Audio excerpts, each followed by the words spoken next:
Excelentísimas e ilustrísimas autoridades, señoras y señores, como presidente de Nueva Economía Forum, tengo el placer de darles de nuevo la bienvenida al Fórum Europa, la tribuna que organizamos con la colaboración de Asisa, BT y Red Eléctrica de España. Hoy tenemos la especial satisfacción de recibir al presidente del Grupo Agbar, don Ángel Simón, y el honor de que haya aceptado presentarle a don Eduardo Frei Ruiz Tagle, expresidente de la República de Chile. La tribuna es suya.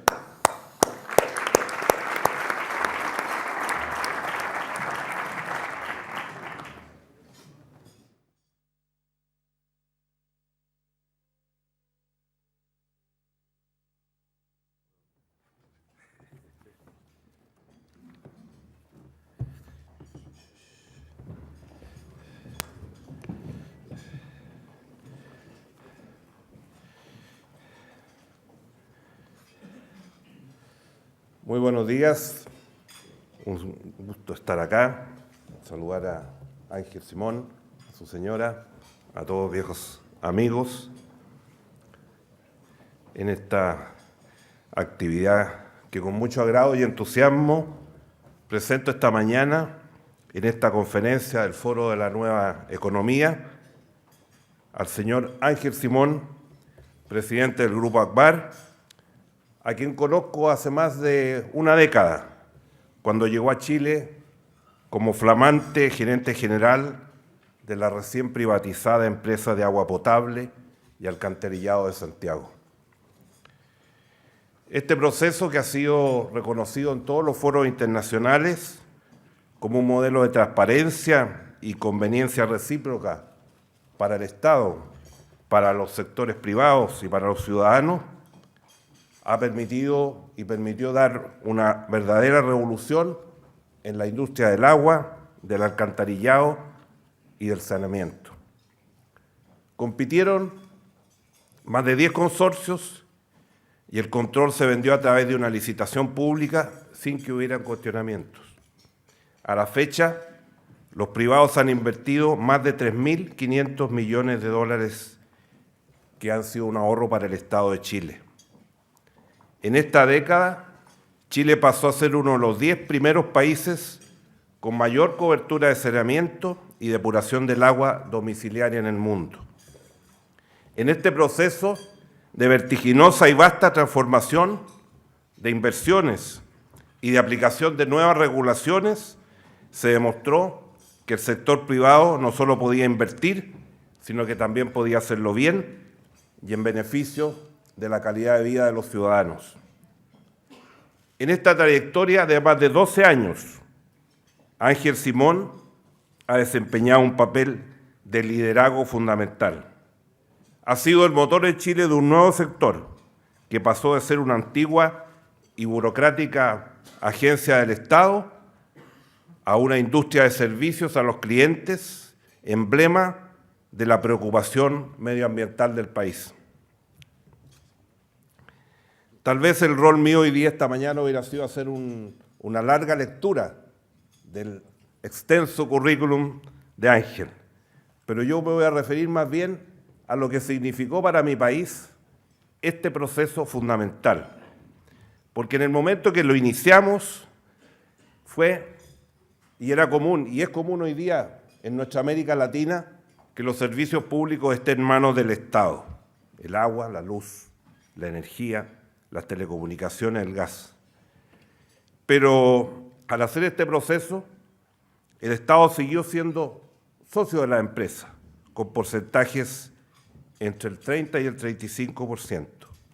Pero lo más importante era demostrar que era posible un acuerdo público-privado que permitiera dar mejores servicios a la ciudadanía y con menores costos para el Estado. Y al mismo tiempo que se pudiera hacer a través de un proceso de amplia transparencia, un modelo de contribución entre el rol del Estado y el rol del sector privado en los servicios públicos de un país. Por eso era muy fundamental hacer las cosas bien. Estábamos en el debate público. Había mucha gente que se sigue hasta el día de hoy oponiendo a que los servicios públicos no sean controlados por los Estados. Por lo tanto, en ese momento, no solamente era cumplir con la legislación que habíamos aprobado en el Parlamento, sino que el sector privado demostrara que era capaz de enfrentar este desafío y dar los resultados que esperaban. Y en eso es donde creo que Aigel jugó un papel fundamental. Como líder empresarial, preocupado de hacer bien las cosas para los clientes, para los empleados de la empresa, para los accionistas y sobre todo para el consumidor final, que son todos los ciudadanos. Quiero dar algunas cifras del resultado que ha tenido este sector, en parte privatizado y en parte concesionado. El año 98, cuando lo iniciamos, la cobertura de alcantarillado era del orden del 90% y el tratamiento de aguas residuales de un 16%. Hoy, 12 años después, solo 12 años después, tenemos cobertura de 100% de agua potable, alcantarillado de un 96%, tratamiento de aguas servidas. El año 2010 llegaremos a cerca del 90% y esperamos con la nueva y última inversión llegar el año 2012 a cerca de un 100% de tratamiento de aguas residuales. Hoy estamos entre los 10 primeros países del mundo en estos servicios y el año 2012 estaremos entre los 5 primeros. Y esto se ha hecho solamente en poco más de 10 años. Ningún país de Latinoamérica y muchos países de Europa aún no tienen estos niveles de cobertura. Los servicios están además sometidos a reglas internacionales de calidad, tanto del agua potable como del agua depurada. Lo más importante también, cuando hicimos esta legislación y aceptando lo que ha sido la experiencia de nuestros países, que antes de que el sector privado interviniera en estos sectores había que hacer una legislación y un marco regulatorio. Por lo tanto, eso ha permitido que los precios de los servicios están siempre regulados en forma técnica y cuando hay diferencia entre la autoridad y el prestador son comisiones de expertos, no los tribunales los que resuelven independientemente de las partes. Siempre pueden llegar a los tribunales. No nos gusta porque al final los conflictos ambientales de servicios y otros, al final en nuestra América Latina siempre llegan a los tribunales con graves conflictos y pérdida de tiempo. Otro punto que es central señalar es el subsidio que se ha logrado. Subsidio para los sectores de menores ingresos. Hoy día son 700.000 hogares que representan casi el 16-15% de los usuarios tienen ese subsidio que les permite poder cancelar sus cuentas sin dificultades. El Estado mantuvo una participación accionaria del orden del 30-35% de la empresa. Hoy ese porcentaje vale más de lo que valían a las empresas al iniciar el proceso y el dividendo que se obtiene anualmente es superior a todo lo que se recibía por parte del Estado, lo que permite no solamente financiar los subsidios, sino que permite financiar otros servicios de desarrollo. Al final, Chile descontaminó sus ríos, sus lagos y sus playas. Redujimos en forma importante el presupuesto estatal para reducir las enfermedades entéricas. Y de acuerdo al informe de la Organización Mundial de la Salud, que estima en $2,5 el dinero que un país ahorra por cada dólar invertido en saneamiento, en la última década hemos ahorrado más de 1.400 millones de dólares en enfermedades tan complejas como el tifus, la hepatitis y sin mediar lo que significa, por ejemplo, el cólera hoy día en Haití y en muchos países de esa región. Esto ha sido parte de una estrategia que diseñamos como país y se comenzó a impulsar en mi gobierno, destinada a potenciar una fecunda y transparente asociación público-privada para abordar los temas de infraestructura. Hoy día, ejemplos similares podemos señalar en telecomunicaciones, donde Chile tiene una penetración de más del 100% en telefonía móvil. Iniciamos en carreteras, en puertos, en aeropuertos, se ha seguido en cárceles y hoy día también en hospitales. Por lo tanto, esa experiencia que desarrollamos y que encabezó Ángel Simón en Chile era clave, porque del éxito de esta experiencia podríamos desarrollar este mismo modelo en muchos sectores de la economía. Por eso era clave ese desarrollo. Este proyecto que se ha hecho realidad ha permitido que Chile pretenda hoy día ser potencia exportadora en alimentos, en celulosa y en minería, y al mismo tiempo ha permitido a los chilenos tener servicios esenciales, asequibles para todos y de calidad internacional. Por eso reitero, y lo digo sin ningún exceso, Ángel Simón ha sido un líder y un pionero. Por eso, además, hoy día, presidente del capítulo español de Chile-España.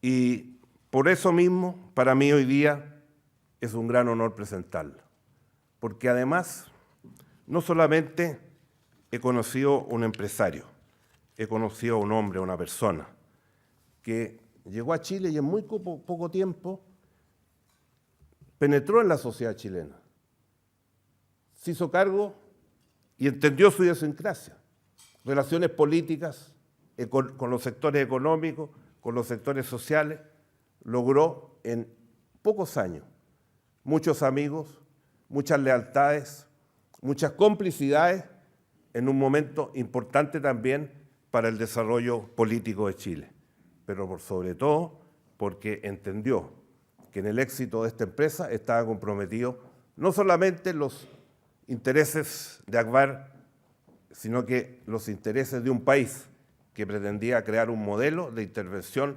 público-privada que ha sido muy exitoso en estos últimos años para lograr el desarrollo que hemos tenido. Por eso, hoy día podría hablar de muchos temas sobre América Latina, pero me quiero centrar en esto. Ángel Simón, un gran amigo de Chile, hoy día presidente de Agbar, hoy día acá en este foro de Europa y de España, con gran placer lo presento y reitero, un gran amigo, un gran español. Muchas gracias.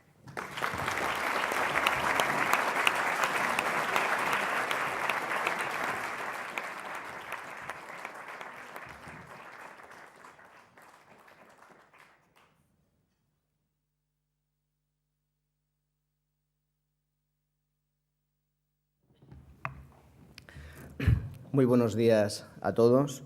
En primer lugar, agradecer a Fórum Nueva Economía y a José Luis Rodríguez en particular la invitación para poder estar hoy aquí con todos ustedes.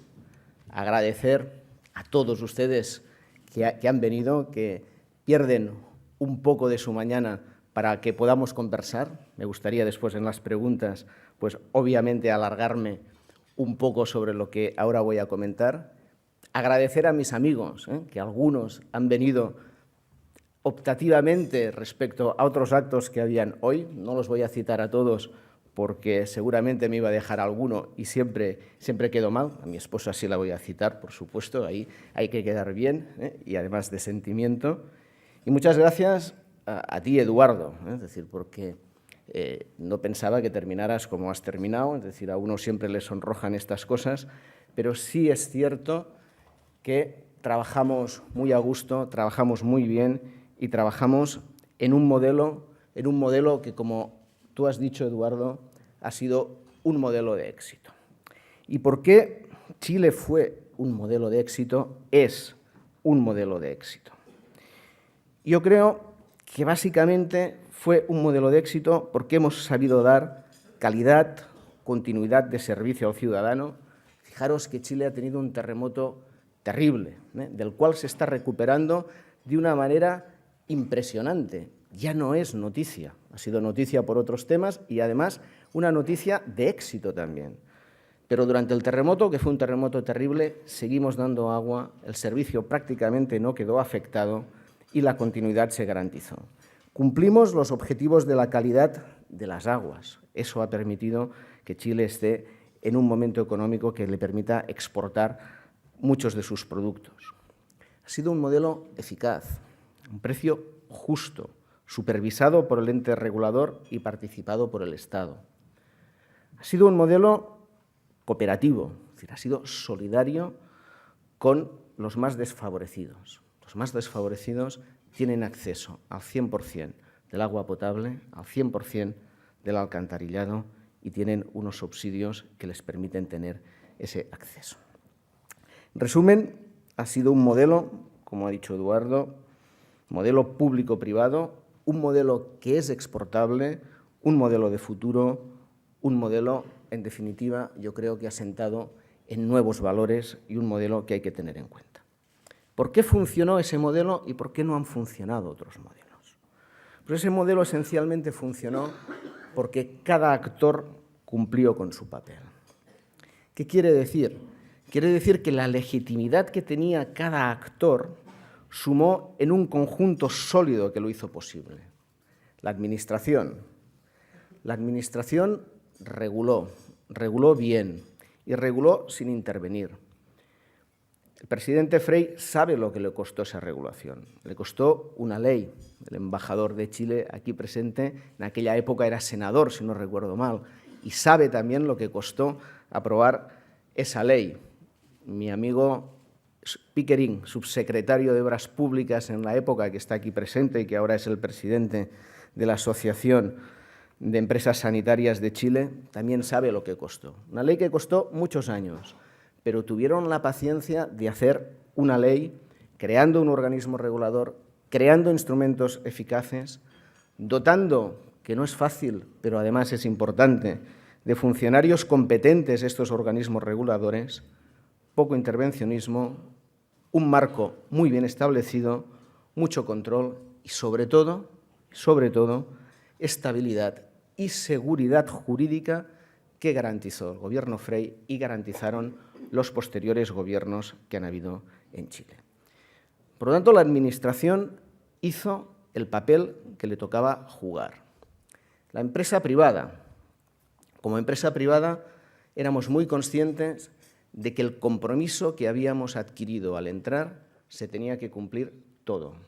Las inversiones a las cuales nos habíamos comprometido, sin modificaciones, sin alargamientos, sin incrementos de precio, sin intentar alargar plazos, había que cumplir de una manera clara y exacta un compromiso que era un compromiso de país.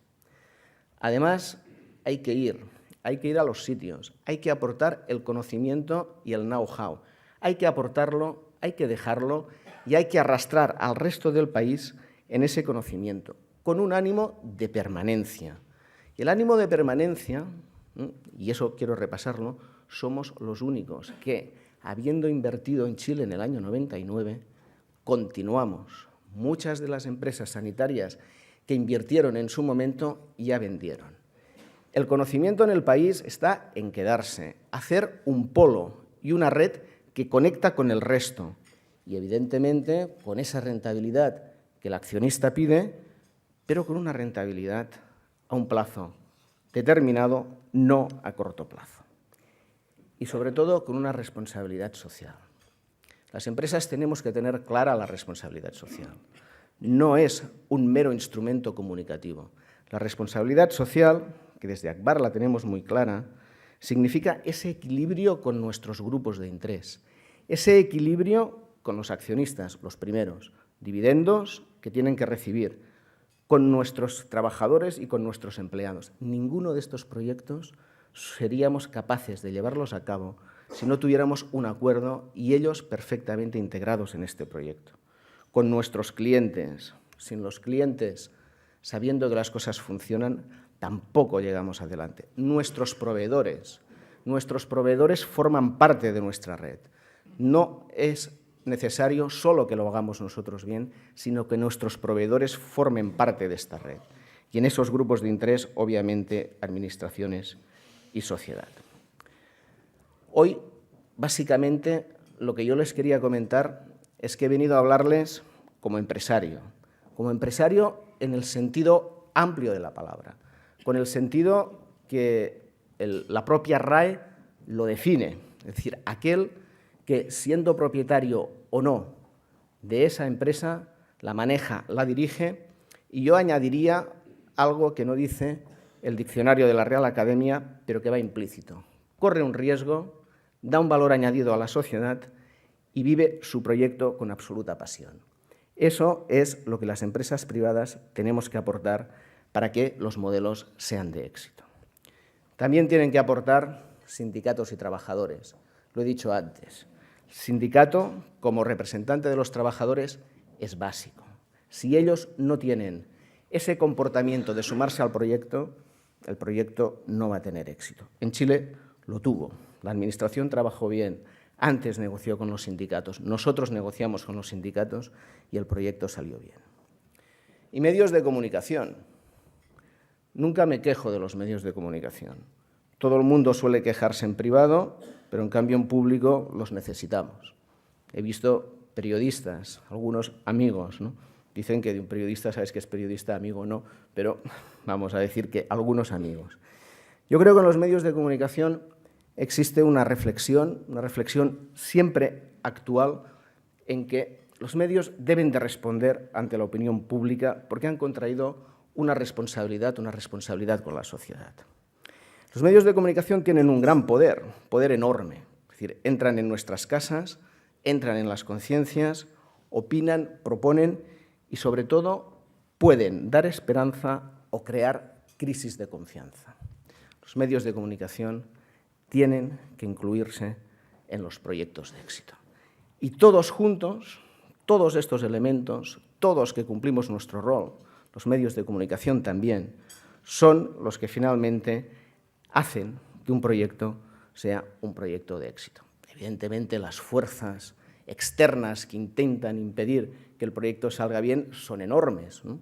Algunas nos las creamos nosotros mismos, como la burocracia. Es decir, si hay alguna cosa que a mí personalmente me está preocupando muchísimo en estos momentos, no solo es la burocracia que siempre todos adjudicamos a la administración pública, que sabemos que tienen sus decisiones en cómo las toma, etcétera. No, la propia burocracia que estamos generando desde las propias empresas, desde el propio marco que nos estamos dotando. Tenemos que ser capaces de tomar decisiones más amplias, más consensuadas y más rápidas, sin que realmente la burocracia se nos coma. Por lo tanto, gracias, Eduardo, por explicar este modelo de éxito que yo creo que es la base para que hayan otros muchos modelos de éxito en los distintos países. Y efectivamente, en Akbar tenemos más modelos de éxito. Estamos presentes en 1.100 municipios en España y esos son modelos de éxito. Son modelos de éxito en Murcia, que también compartimos con el Ayuntamiento.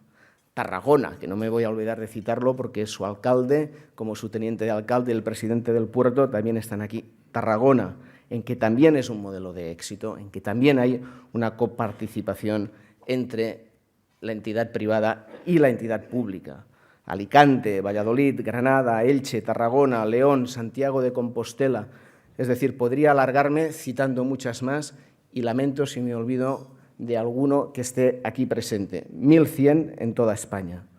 También tenemos un modelo de éxito en el Reino Unido. No solo sabemos trabajar en Latinoamérica, también sabemos trabajar en inglés, aunque en general todos sabemos que a los españoles nos ha costado el inglés y nos va a seguir costando. Pero desde que nosotros entramos en la Bristol Water éramos el noveno en calidad de servicio. En 4 años hemos subido al segundo puesto en calidad de servicio y honradamente me gustaría llegar a ese primer puesto. Estamos en Colombia, un país muy difícil. Estuvimos en 3 ciudades, nos hemos quedado en Cartagena de Indias y quisimos irnos de Cartagena de Indias. Y el modelo fue tan exitoso que la sociedad civil nos pidió que no nos fuéramos en unos momentos muy complicados. La verdad es que nos quedamos, estamos contentos de habernos quedado, no lo pasamos bien, pero seguimos estando en un modelo que ha sido de éxito porque es la propia sociedad civil quien lo ha dicho, no nosotros. Estamos en México, probablemente con más dificultades, en Saltillo. Estamos en La Habana, en Cuba. Si Santiago de Chile es un ejemplo claro de no intervencionismo, de la iniciativa privada llevada a su extremo máximo, Cuba es el contraejemplo de cómo también desde la empresa privada somos capaces de entendernos con un modelo absolutamente distinto. Pero cuando nosotros llegamos a La Habana, año 99, 80% de pérdidas en la red, con una inversión mínima la hemos situado en 60, es decir, no estamos a los niveles de calidad que hay en otros lugares, no hemos hecho la inversión que hemos hecho en otros lugares, pero solo con gestión ya hemos bajado a 60 y solo con gestión ya permitimos que prácticamente en toda La Habana haya agua corriente 24 horas al día. Modelo de éxito en Nanjing. El inglés nos cuesta, el chino cuesta muchísimo más, pero muchísimo más. Estamos aprendiendo cómo hacemos el modelo de éxito en Nanjing. Esa unidad que yo comentaba de todos los actores, en China hay que aprenderlo de una manera distinta.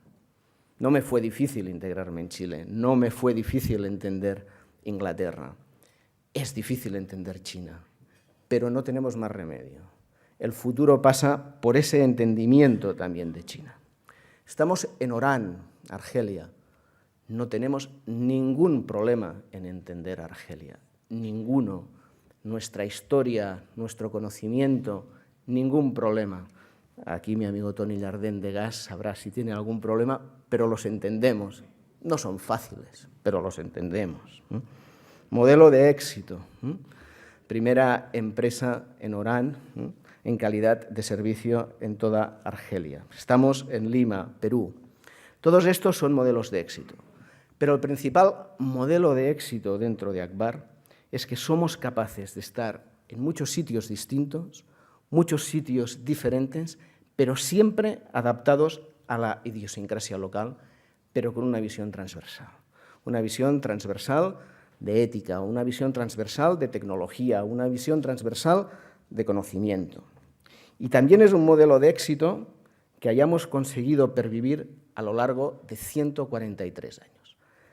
Aguas de Barcelona, que es el origen de Akbar, se fundó el 17 de junio de 1867.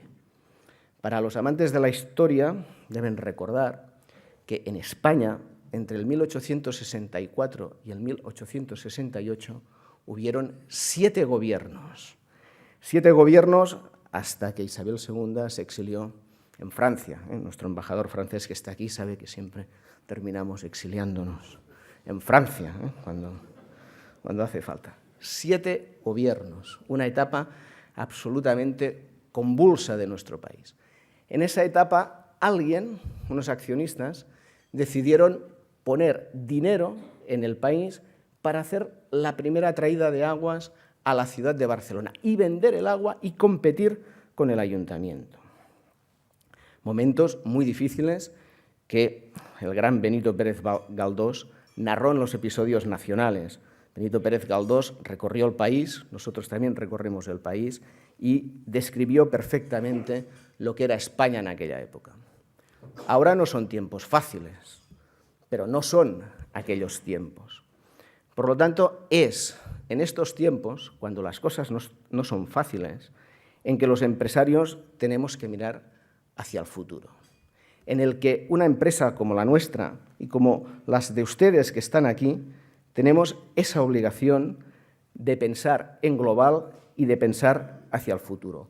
De ahí que yo hoy lo que les quería básicamente hablar y conversar con todos ustedes es de reivindicar el papel de la empresa privada, reivindicar el papel de los empresarios en ese sentido amplio de la palabra, de aquel que siente pasión por un proyecto, de llevarlo hacia adelante, de mirar hacia el futuro, porque eso es lo que va a arrastrar la marca España hacia ese futuro.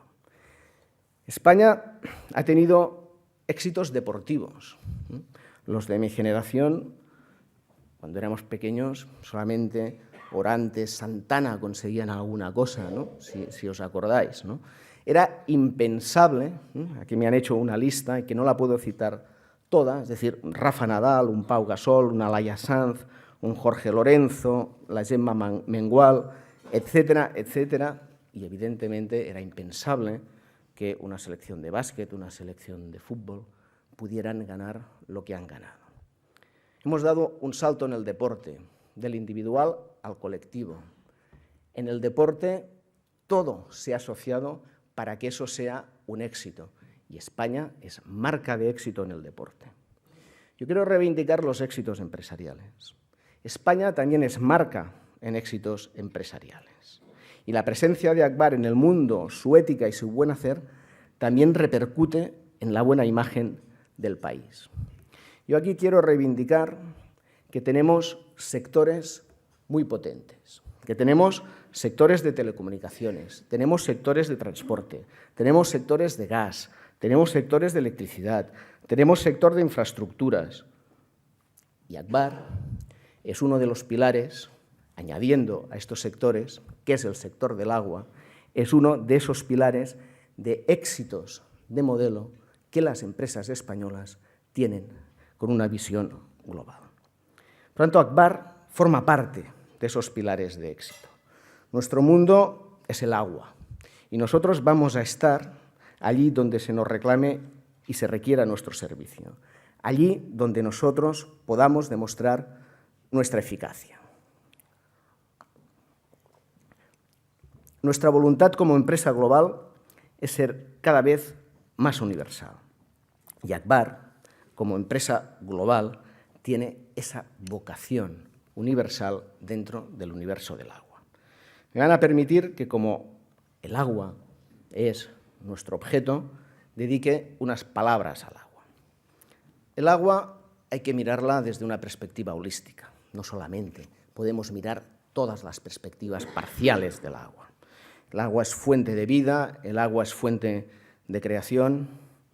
Nuestra gran premio Nobel, Gabriela Mistral, tiene una magnífica poesía que es la de Elogio del agua. Es decir, si ustedes comprueban en este universo común que tenemos todos nosotros, que es la lengua española en la que todos nos encontramos unidos, pueden ver los grandes autores que han hablado del agua, todo.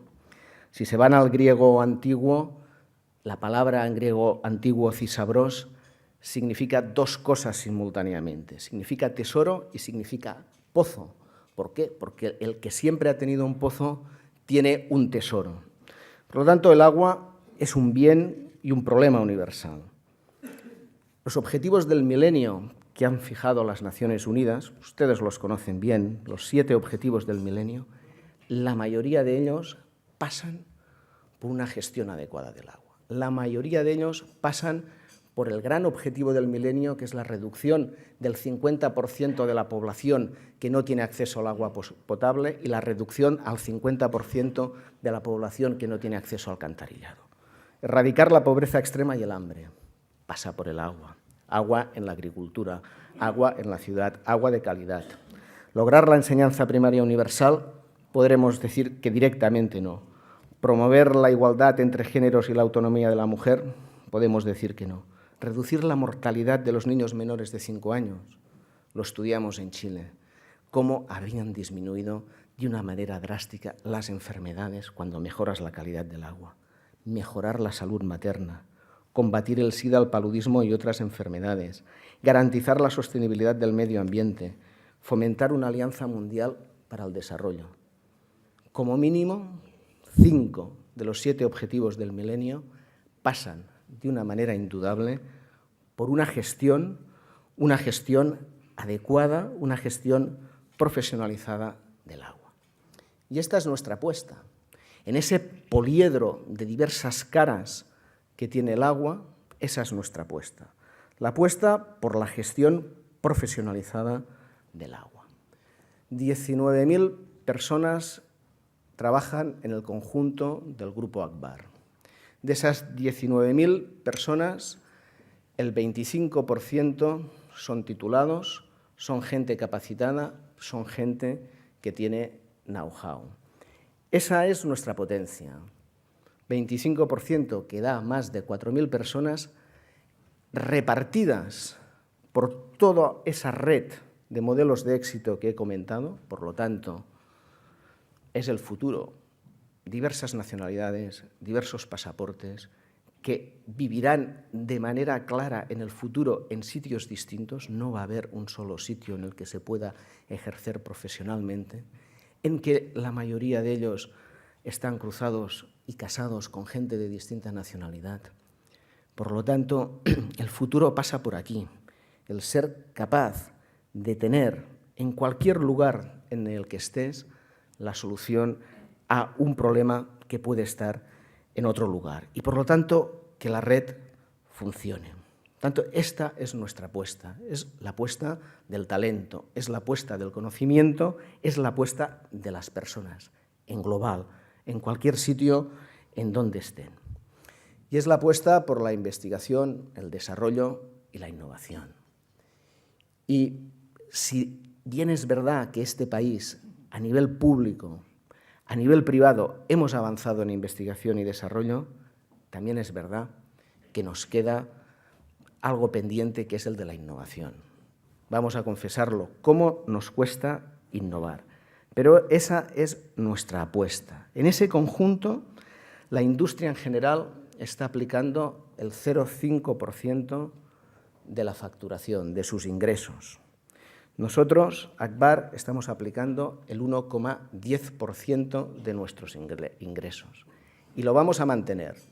Todos estamos en reducción de costes. Todos estamos, como muy bien saben, en una eficiencia mayúscula. Nuestra reducción de costes no va a pasar de ninguna manera por lo que estamos destinando a este sector, porque esto es lo que nos va a abrir las puertas al futuro. Por lo tanto, vamos a mantener, si no a incrementar, este 1,1% de cifra de ingresos que nosotros destinamos a una investigación y desarrollo decantada hacia la innovación, siempre de acuerdo, en colaboración con las universidades, con el Centro Superior de Investigaciones Científicas, con las universidades de cada uno de los países. Y eso representa en el agua, en España, que nosotros somos el 50% de toda la investigación y desarrollo que se realiza en el sector. Es la única cifra en la que me gustaría que la competencia me acortara distancias. Es decir, que pudiéramos bajar en la cifra que nosotros representamos en temas de innovación, porque quiere decir que toda la industria, todo el sector está creciendo y toda la industria y todo el sector está tirando adelante con más innovación. Esta es nuestra apuesta de futuro. Yo voy a ir terminando y lo que sí que me gustaría comentarles para cerrar, ustedes saben que los ingenieros de caminos siempre tenemos algunas debilidades y además que nos gustan mucho nuestros compañeros y yo no puedo evitar, digamos, que sea un apasionado de Juan Benet. Yo creo que Juan Benet definió en su literatura un espacio onírico, un espacio que él denominó región, y en ese pequeño espacio pasaban todas las cosas que podían suceder. Hoy estamos en un mundo cambiante, en el que no caben los esquemas rígidos y presta mejor servicio quien mejor sabe adaptarse a las características de donde se integra. Por lo tanto, debemos seguir siendo locales en un mundo global y a nosotros el agua nos mueve. El agua tiene esa gran fuerza de cohesión, el agua nos arrastra y el agua es nuestra pasión, como he dicho antes. Por lo tanto, yo reivindico que desde la condición de uno de estos pilares, y Agbar como uno de los actores principales de esos sectores en los que España tiene empresas de servicios básicos que son modelo, estamos construyendo la ciudad del futuro. Estamos construyendo la agricultura del futuro y la industria del futuro. Por lo tanto, la región de Juan Benet, ese Juan Benet al que algunos de nosotros admiramos tanto, ya no es esa región pequeña que se puede localizar. Esa región es ya todo el mundo. Y esa es nuestra vocación y nuestro futuro. Allá donde esté el agua, allí estará Agbar. Y esto es lo que yo quería conversar con ustedes, con un punto de optimismo, con un punto de futuro, de que va a ser nuestra acción. La acción de los empresarios que con modelos de éxito y perspectivas de futuro pueda mejorar la economía y la sociedad española y ojalá contemos la colaboración de todos los actores para que eso pueda ser así. Muchísimas gracias por su atención.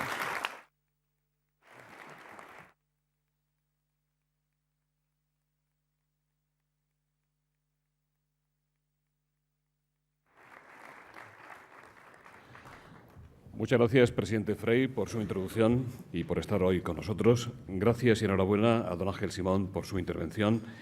El moderador del coloquio será hoy el prestigioso periodista Jesús Martínez de Rioja, a quien seguramente todos ustedes recuerdan como impulsor y durante muchos años director del diario líder de la prensa económica en España, Expansión. Muchas gracias. Bueno, voy a ser muy rápido en la presentación de las preguntas porque hay muchas y muy interesantes, don Ángel, muchas y muy interesantes.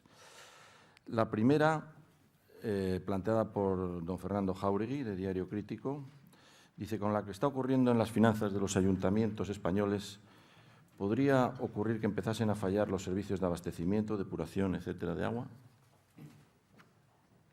Bueno, aquí hay muchos alcaldes y tenientes de alcalde de Hacienda y sabrán mejor que yo lo que pasa en las finanzas. Yo creo que en los servicios que están gestionados por empresa privada estamos aguantando bien la crisis municipal, básicamente porque hay una tarifa que se aplica al cliente y no hemos notado un incremento de la morosidad. Es obvio, digamos, que el peso que tiene el agua en la economía familiar es el menor tanto por ciento respecto a todos los otros ítems y, en consecuencia, también es obvio que el agua es lo último que deja de pagar un ciudadano cuando tiene dificultades. También está claro que cuando hay dificultades por parte de alguien para poder hacer frente a su factura de agua y de una manera obvia es que hay una necesidad, siempre se llega a algún acuerdo para que eso no suceda, ¿no? Por tanto, yo diría que los municipios en los que la gestión se está llevando con una gestión profesionalizada, hay municipios que lo llevan en gestión directa y que también se lleva de una manera profesionalizada, no tiene por qué ocurrir ningún problema. Sí que también es obvio que aquellos municipios en que están dotados de ordenanza fiscal, la ordenanza fiscal ingresa en las arcas del ayuntamiento, ahí yo entiendo que a veces se hace mucho más complejo toda la dificultad del servicio. Don Antonio Jardén, presidente de Nagas, dice: en España una potente red de gasoductos de alta presión comunica todos los puntos de consumo del país. ¿Sería lógico algo similar en el campo del agua? ¿Sería una solución a los problemas de reparto de un bien escaso como es el agua? Bueno, esto es una pregunta que está, amigo Jardén, excelentemente formulada y que la respuesta tiene que estar absolutamente matizada también, ¿no? Mira, voy a volver a hacer referencia a nuestro amigo Juan Benet, ¿no? Es decir, Juan Benet sí que en la última publicación que sacó el colegio sobre sus prosas civiles, él tenía un capítulo claro sobre cómo él entendía ese espacio de región sobre el agua, ¿no? Que él entendía que claramente en todo este espacio en el que había un desequilibrio de unas zonas respecto a otras, en ese conjunto no había desequilibrio y, por lo tanto, él proponía canalizar todo ese espacio de región para que todo el mundo tuviera el mismo acceso al agua. Yo creo que el gran problema que hemos tenido es que hay debates que tienen que salir de la esfera de la pura coyuntura, el debate político puro y duro, y se tendrían que llegar a acuerdos a más largo plazo. Y es evidente que un país como España, en el que hay desequilibrios hidrológicos por zonas, pero no hay desequilibrios hidrológicos en su conjunto, no nos tendría que repugnar llegar a soluciones conjuntas, globales. Es decir, sí son necesarias desaladoras en algunas zonas, sí es obvio y evidente que hay que mallar el territorio español, porque hay épocas en las que hay cuencas que tienen exceso y cuencas en las que tienen déficit y, por lo tanto, no pasa nada el que el agua sobrante de unas cuencas pueda ir a otras cuencas y ya se devolverá, porque seguro que sucede en una determinada época del tiempo que la deficitaria es excedentaria y la excedentaria es deficitaria. Por lo tanto, el sentido lógico, el sentido común de establecer una red con sus garantías de quién cede y de cómo se devuelve, ese es un sentido lógico que se impone en energía y que se va a imponer, sin ninguna duda, también en el agua. A veces no nos damos cuenta de cómo tenemos los ríos españoles, y a veces damos cifras en las que tampoco somos capaces de computar exactamente cómo son los ríos españoles. El área metropolitana de Barcelona, el río principal por el cual se suministra es el río Llobregat, que tiene un caudal medio de 18 metros cúbicos por segundo. Lo importante no es tanto la cifra, sino cómo son las escalas. El río Ebro es el río más caudaloso de España, como todos ustedes saben, ¿no? Así lo estudiábamos en el bachillerato, ¿no?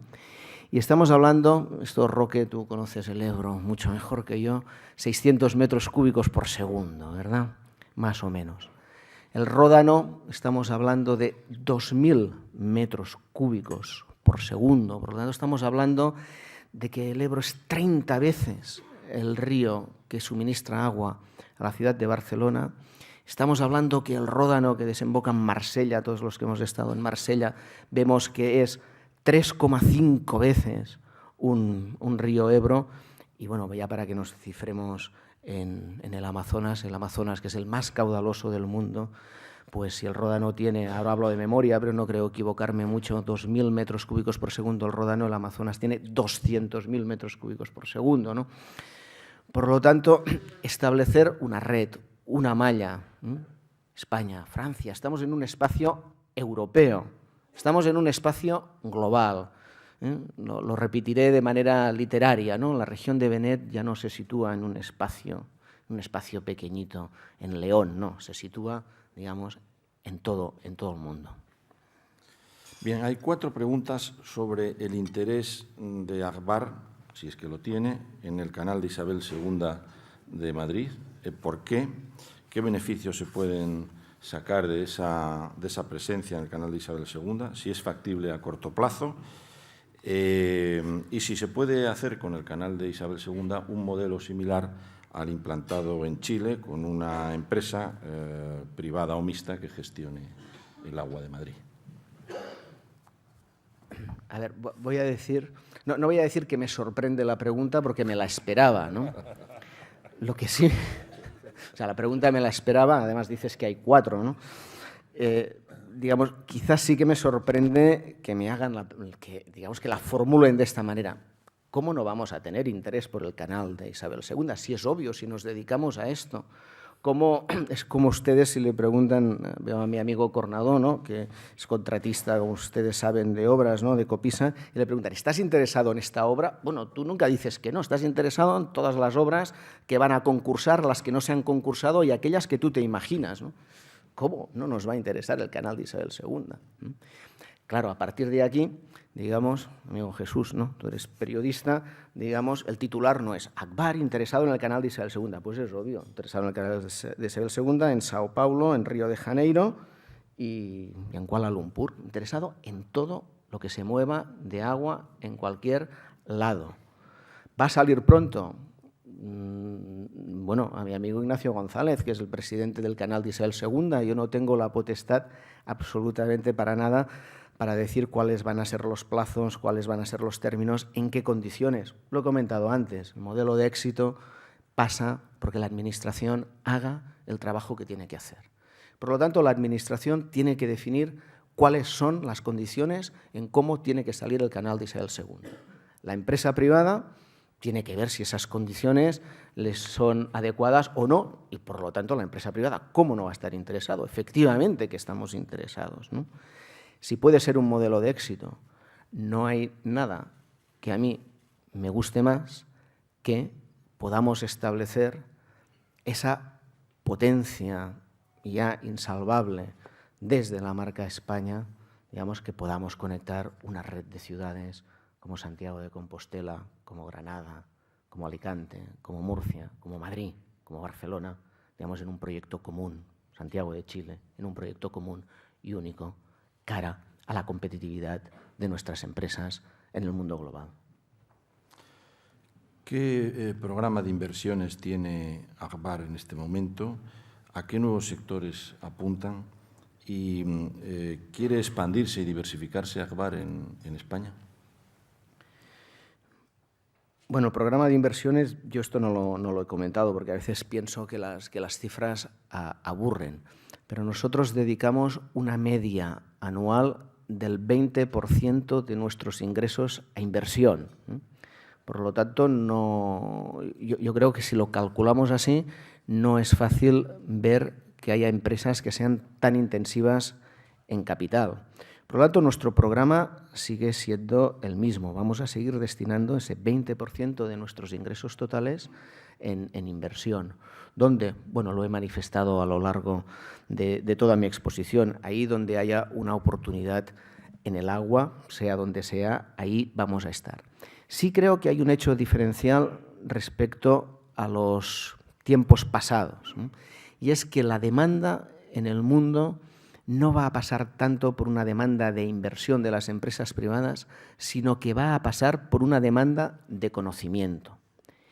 Es obvio que hay una restricción en esta parte del mundo que es Europa en la capacidad de invertir y en la liquidez del sistema. Es obvio que el dinero está localizado en otros polos distintos, como es el polo asiático. El polo asiático no necesita inversión. Los países árabes tampoco necesitan inversión. Por tanto, nosotros no vamos a ser competitivos en inversión con ellos. La inversión la tienen ellos. Nosotros vamos a ser competitivos en el conocimiento, como yo he dicho antes, y en nuestra tecnología. O lo voy a invertir en nuestra tecnología, es decir, la innovación que seamos capaces de hacer, y en nuestra gente y en nuestro conocimiento. ¿Qué está pasando? Está pasando que no somos competitivos en inversión, somos competitivos en tecnología, pero aprenden muy rápido y, por lo tanto, nosotros cada vez estamos más obligados a ser tecnológicamente más punteros porque, como nos van pillando antes, tenemos que ir por delante antes. Y cuando nos pillan en tecnología, ¿qué es en lo otro en lo que somos superiores? En el conocimiento, en cómo manejar esa tecnología, en nuestra gente, cómo es capaz de integrarse en el sitio, cómo es capaz de entenderlo. Por lo tanto, nuestras ventajas competitivas serán en tecnología y en conocimiento, en gente. Y por lo tanto, nuestros planes de expansión pasan por seguir manteniendo esa inversión, porque es obvio que así va a ser, pero sobre todo por una introducción en distintos países, y aquí Estados Unidos de América está en nuestra mente, en la venta de tecnologías y en la venta de conocimientos, no tanto en la inversión. Rafael Cámara pregunta cuál es la importancia de Agbar dentro del Grupo Suez, y Eulogio López, de Hispanidad, pregunta si se conforma Suez con Agbar en España, si quiere expandirse o diversificarse. Bueno, en estos momentos, como ustedes muy bien saben, Agbar tiene un 75% de capital, que es Suez Environnement, y un 25% que es la Caixa.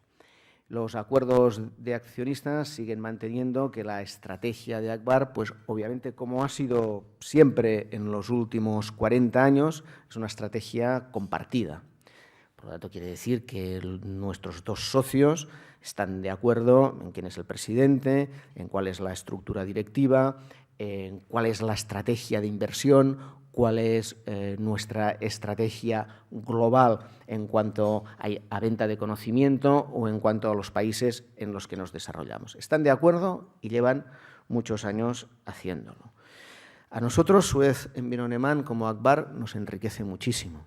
Nos enriquece muchísimo porque si contábamos con una red de ciudades, con una red de polos con las cuales nosotros intercomunicamos nuestro conocimiento y nuestra capacidad de actuación, esto ahora se multiplica y se multiplica mucho más.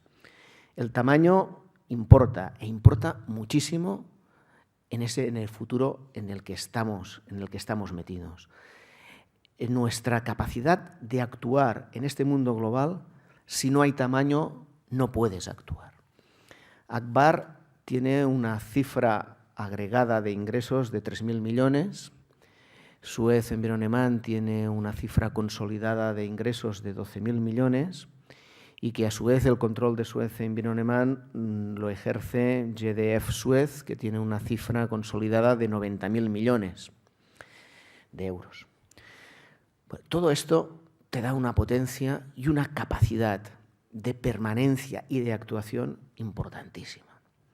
Este es nuestro proyecto dentro de Suez Environnement, de una comodidad, de una capacidad de acción y de una integración en conocimiento y en valores importantísima. Y a su vez, no hay que negar que la entrada de Agbar le da, digamos, como muy bien ha manifestado Jean-Louis Chaussat, su CEO, uno de los pilares básicos que en estos momentos en Europa le faltaba. De la pregunta de Eulogio, que cuáles van a ser los planes de Suez Environnement, se los tendrías que preguntar a nuestros accionistas, ¿no? Es como si me preguntas por los planes de la Caixa. Oye, yo creo que los accionistas opinan y hacen lo que les parece. Lo que sí te puedo decir es que, obviamente, la estrategia de Suez Environnement en los territorios en los que nosotros estamos, en el campo del medio ambiente, esto es Agbar. Dos preguntas sobre una operación en marcha.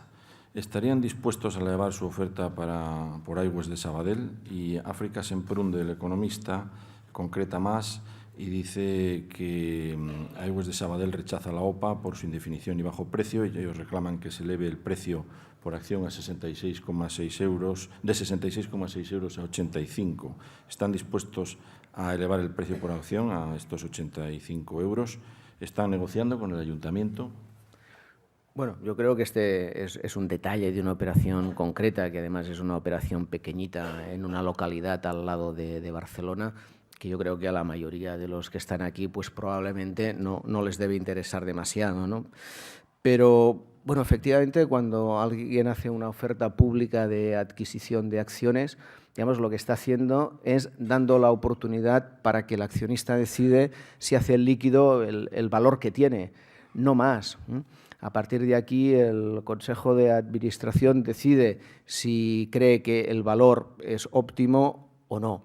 Si el accionista decide vender, pues perfecto. Y si el accionista decide no vender, el Consejo de Administración tendrá la oportunidad de demostrar que el valor que él decía que valía la compañía, pues lo irá dando en dividendos a lo largo del año, a lo largo de los próximos años. Por lo tanto, para nosotros es una posición exactamente la que tenemos. Si no hay nuevos datos, que yo creo que no los van a ver, pues la que hay.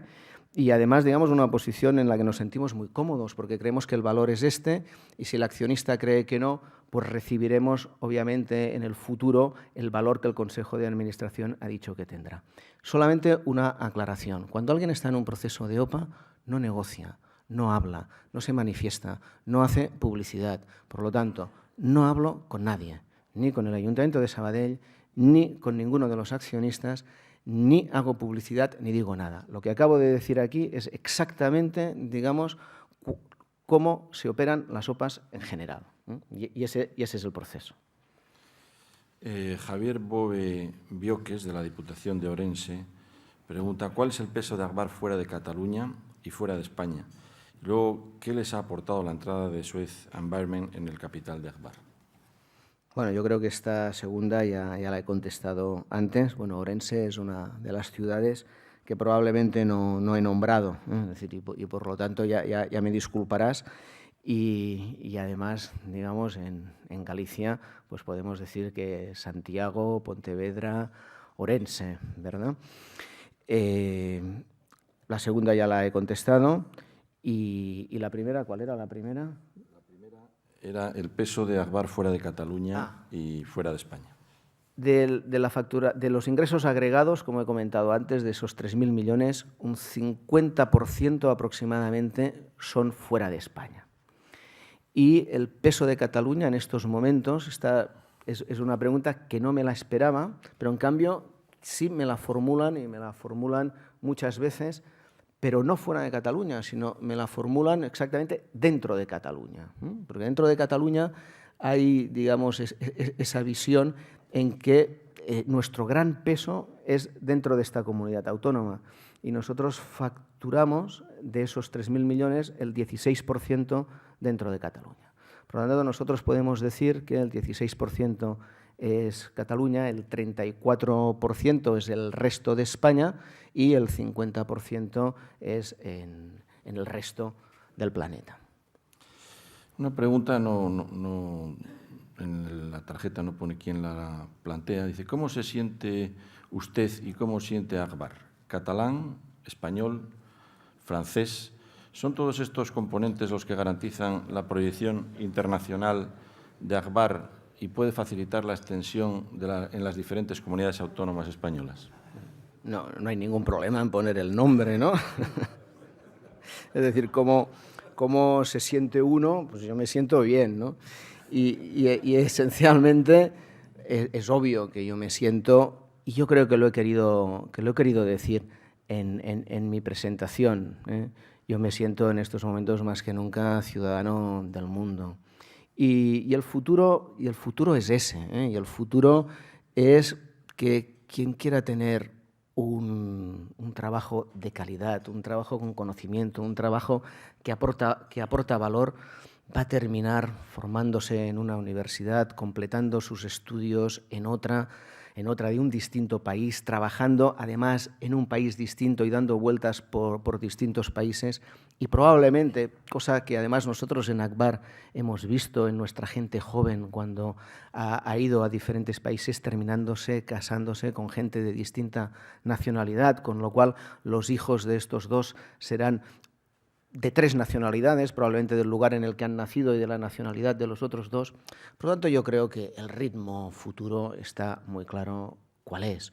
Y como es obvio, digamos, yo nací en Manresa y es obvio que me siento catalán porque yo soy catalán, es obvio que me siento español y es obvio que me siento ciudadano del mundo. Y Akbar es una empresa con sede en la ciudad de Barcelona que tiene participación de capital internacional, no solamente por los 2 socios que tiene, sino porque ya cuando estaba cotizada en bolsa tenía capital internacional. Suez Environnement, que está en el CAC 40, como también lo está GDF Suez en el CAC 40, tienen capital internacional.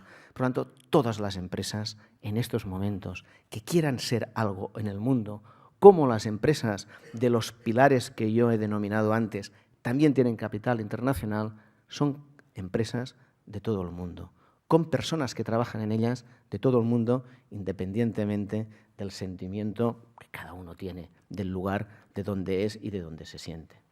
Gracias. José Luis López vuelve a plantear otra pregunta, que si se produce un cambio de gobierno en la Generalitat, ¿puede afectar esto a Akbar? La verdad es que ni se me había ocurrido, ¿no? Digamos, porque es lo mismo que si hay un cambio de gobierno en Chile, que no nos ha afectado, ¿eh? Es decir, los países solventes, los países con seguridad jurídica, los países institucionalizados, cuando hay cambio de gobierno no afecta en nada a los contratos que uno tiene establecido. Esto me preocuparía que alguien lo pudiera pensar, porque quiere decir que entonces en este país empezamos a estar mal, ¿eh? Seguimos con los cambios. En el proceso de cambio en la presidencia de COE, primero, ¿qué opina usted? Segundo, ¿cuál es su apuesta? Pregunta uno de los participantes, tampoco da el nombre. Pero no pasa nada en poner nombre. Yo creo que además está bien que se hagan estas preguntas. Yo creo que el presidente de la COE, si en toda mi exposición yo me he esforzado en definir que el empresariado, y yo me siento empresario, tiene que tener una determinada ética, tiene que tener una determinada responsabilidad social, el presidente de la COE es obvio que la tiene que tener. La tiene que tener porque nos está representando a todos y es muy importante que nosotros nos sintamos representados por el presidente de la COE. Por tanto, yo creo que el punto de partida es tenemos que tener un presidente con el que nos sentemos representado. Tenemos que tener un presidente que sea capaz de construir las alianzas necesarias para que los modelos sean modelos de éxito. Tiene que construir alianza con los sindicatos y los trabajadores. Es indispensable. Tiene que construir las alianzas con los gobiernos distintos, comunidades autónomas, gobierno central. Tiene que construir las alianzas con los gobiernos y con los empresarios de otros países. Y obviamente el punto de partida, y es por donde yo he empezado, nosotros tenemos que sentirnos absolutamente representados por el presidente de la COE. Hombre, ¿cuál sería lo óptimo? Yo creo que este país en general gana mucho cuando la alianza Madrid-Cataluña funciona. Cuando la alianza Madrid-Cataluña funciona, nosotros ganamos todo. el mundial, todo, lo ganamos todo, ¿no? Aquí lo ideal sería que si a esta alianza Madrid-Cataluña se suma la alianza con Andalucía, ya está, porque el resto de España es fácil construir, lo digo por los gallegos a los cuales yo aprecio mucho, es fácil con Galicia entenderse. El resto de España está toda junta. Por tanto, yo creo que tiene que ser un presidente en el que sume esos consensos, sume esa representación, sume esa ética, y yo creo que Rosell es un gran candidato. Muy bien. ¿Cuáles son las ventajas de la integración vertical? ¿Representa un ahorro de costes? ¿Repercute todo ello en el precio final al consumidor? Bueno, yo creo que esta pregunta tiene como mínimo el mismo calado de la que ha hecho mi amigo Antoni Llardén. Yo creo que es básica la integración vertical. Es básica para nuestro servicio. Yo no lo he dicho, pero el modelo de éxito chileno, el modelo de éxito británico, es porque pasa por la integración vertical. La integración vertical significa la gestión de los embalses, la gestión del tratamiento de agua, hasta la gestión de la reutilización del agua, es decir, por lo tanto, todo el ciclo completo. Ahí es donde se cumple la economía de escala en conocimiento, en talento, en personas, en costes, en todo. Hay comunidades autónomas en las que esto han avanzado mucho y en eso el canal de Isabel II yo creo que es un gran y un buen modelo. He dicho que el chileno, he dicho que el británico, desgraciadamente no así en otras comunidades y en otros lugares, y yo creo que va a ser absolutamente obligatorio y absolutamente necesario en los tiempos que vengan para esa competitividad y para esos ahorros de costes ir a la integración vertical. Don Javier Bartoal pregunta, ¿cuál es la salida a la falta de inversión pública en los próximos años? Esa sí que es complicada. Yo creo que no vamos a poder aguantar muchos años sin inversión pública. Es decir, el modelo estadounidense está siendo justo el contrario, ¿no? Es decir, arbitrando una gran inversión pública. Es decir, yo creo que para poder volver a inversión pública es obvio que durante un corto espacio de tiempo la inversión privada, que no es fácil, por las condiciones de liquidez del sistema y por los propios balances de las empresas privadas, va a tener que poder suplir ese déficit, pero esto a corto plazo. Y no soy quien para dar lecciones ni para opinar, pero yo creo que hay un alto grado de consenso en que solamente pasa por el ahorro de gasto dentro de la administración pública y para que ese ahorro de gasto se destine a inversión y a una inversión que produzca un retorno adecuado. Es decir, nosotros hemos tenido muchísima inversión en los últimos años. Probablemente no toda ella haya tenido el retorno que se debía y se debe esperar de una inversión pública. Por lo tanto, vamos a tener menos, pero tiene que ser más eficiente y obviamente habrá que volver a ella. Bueno, vamos terminando. También sobre recortes, ¿cómo ve la investigación y el desarrollo tras los recortes anunciados en el presupuesto? Bueno, la verdad es que yo no he estudiado a fondo el presupuesto. Lo que sí puedo decir, el presupuesto general del Estado, es decir, lo que yo sí puedo decir es que estuve con la ministra presentando uno de los proyectos que hemos hecho en conjunto con el CENIT, que es el proyecto Sostagua, entre ACBAR, 12 empresas más privadas colaboradoras, 15 grupos técnicos de universidades, con la ministra, y yo le pregunté exactamente lo mismo. Y la ministra me dijo, no hay recortes, ¿no? Y la verdad es que yo en la prensa leí que habían recortes, todos los medios de comunicación dijeron esto y la ministra insistía en que no habían recortes, ¿no? Por lo tanto, no sé cuál es la realidad, si realmente existen o no existen. Yo lo he dicho también durante mi exposición. Yo creo que lo único que no podemos recortar son los gastos en investigación y desarrollo. Esto desde el sector público, que es donde más se tiene que primar este ámbito, investigación y desarrollo, en contacto con las empresas. Y las empresas potenciando la innovación. Y la innovación es aquel producto que se consigue introducir en el mercado. Es decir, no necesariamente tiene que ser nada sofisticado. Por lo tanto, yo creo que no hay más remedio y es no recortar y no recortar desde la empresa privada, y no recortar porque ahí es donde nos estamos jugando el futuro. Por lo tanto, sinceramente, no sé si hay recortes y no sé si es la última, pero a mí me gustaría terminar, si no fuera la última, con una un poco más optimista, y optimista de actuar, que es lo que nos toca a todos nosotros, y actuar, como he dicho en toda mi exposición, mirando al futuro con trabajo, con esfuerzo y con conocimiento. Bien, yo la última, con su permiso, tengo la osadía de reservársela al presidente Frey. Quería preguntarle si la muerte de Kirchner va a suponer un cambio importante en el mapa político y en la situación política en América Latina. Esta sí que es fácil. Esta sí que es fácil. Estoy contento. Bueno, en primer lugar, es evidente que el pueblo argentino está golpeado hoy día. La muerte de Kirchner es un hecho importante.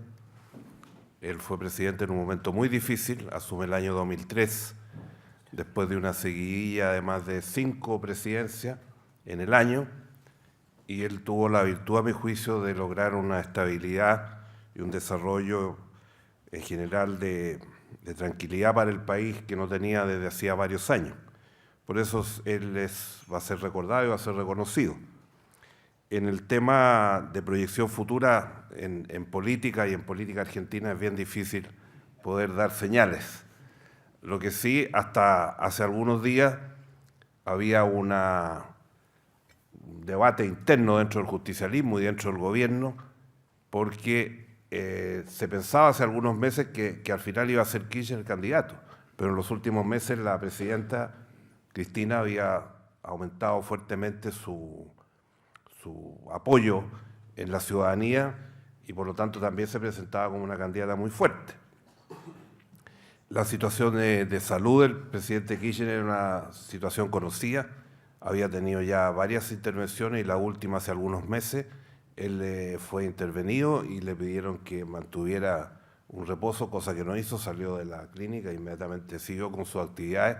O sea, había una situación compleja, difícil, se sabía que tenía este estado de salud complicado y que si no se cuidaba podía tener consecuencias graves, y es lo que desgraciadamente sucedió.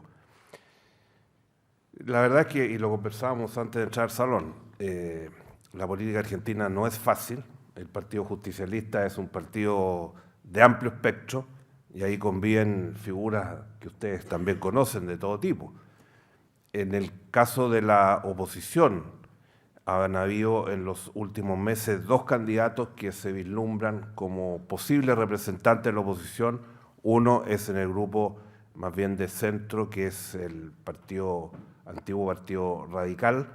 Está el hijo del presidente Alfonsín, Ricardo Alfonsín, que se va a proclamar ahora, entiendo que la próxima semana, como candidato presidencial ya oficialmente. Está la situación bastante anómala del vicepresidente de la República, que en el hecho desde hace ya bastante tiempo ha estado en disputa con la presidenta cuando votó primero una ley, ¿no es cierto?, para el tema agrícola y en estos últimos días acaba de votar una ley por el tema de las pensiones, conocido también acá en Europa, en el caso de Francia.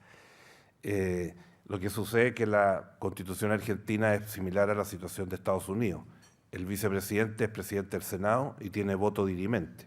Y en estas 2 votaciones, el señor Cobos, que es presidente del Senado, es mendocino, a quien conozco, él votó contra su gobierno, llamémoslo así, porque él fue elegido en la fórmula presidencial.